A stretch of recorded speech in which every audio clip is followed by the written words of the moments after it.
আমি সঠিক জানি না, যা আমি একটু আগেই বলেছিলাম। তো আম্মু এই মাছগুলো রান্না করার জন্য সুন্দরভাবে কেটে কুটে পরিষ্কার করে ধুয়ে নেবে।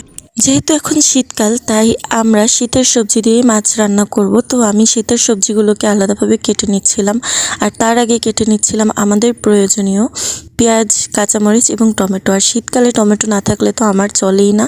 তো আমার কিন্তু কাটা শেষ। এবার কিন্তু আমি সবজিগুলো কেটে নেব। সবজিতে রয়েছে ফুলকপি আর সিম, এগুলো এখন আমি সুন্দরভাবে কেটে ধুয়ে নেব।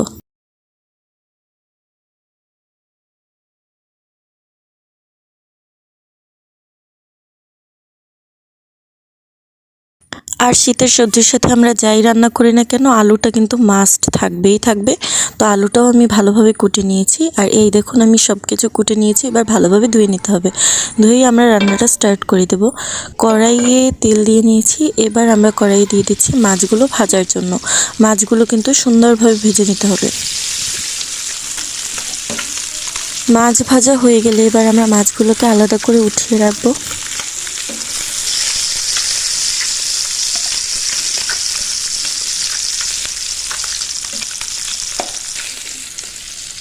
আর এবার আমরা স্টার্ট করব আমাদের রান্নার প্রসেস। কড়াইয়ে তেল দিয়ে নিয়েছে, তার মধ্যে দিয়ে দিয়েছি পেঁয়াজ কুচি।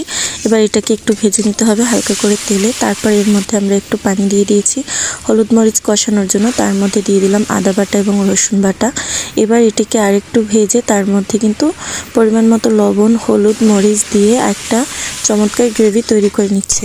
এবার এর মধ্যে আমরা কাঁচামরিচ কুচি করে রাখাগুলোও দিয়ে দিব। এবার ভালোভাবে মিক্স করে আমরা গ্রেভিটাকে সবজিতে দেওয়ার জন্য তৈরি করব। তারপর সবজিগুলো দিয়ে দিচ্ছি। এবার গ্রেভির সাথে ভালো করে সবজিগুলো মিক্স করে দিতে হবে। সবজিগুলোকে ভালোভাবে মিক্স করে দেওয়ার পর এবার আমরা আমাদের যতটুকু ঝোল প্রয়োজন তার পরিমাণ বুঝে পানি দিয়ে দেব।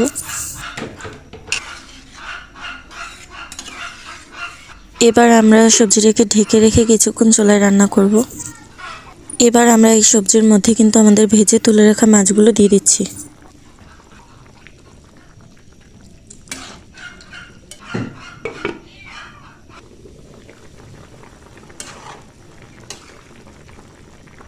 এবার তরকারিটার মধ্যে আমি আমার সবথেকে পছন্দের সবজি অথবা ফল যাই বলুন, টমেটো, সেটা দিয়ে দিচ্ছি। টমেটো দেওয়ার কিছুক্ষণ পর ধনেপাতা কুচিগুলোও দিয়ে দেব। এবার আমাদের সবজিটা কিছুক্ষণ চুলায় রেখে রান্না করার পরে কিন্তু একদম রেডি হয়ে যাবে। তো আমাদের সবজিটা কিন্তু একদম তৈরি হয়ে গেছে। দেখুন কতটা লোভনীয় এবং সুস্বাদু লাগছে দেখতে। আপনারা বাসায় বসে অবশ্যই ট্রাই করবেন। ঘরে খাবার খান, সুস্থ থাকুন। আল্লাহ হাফেজ।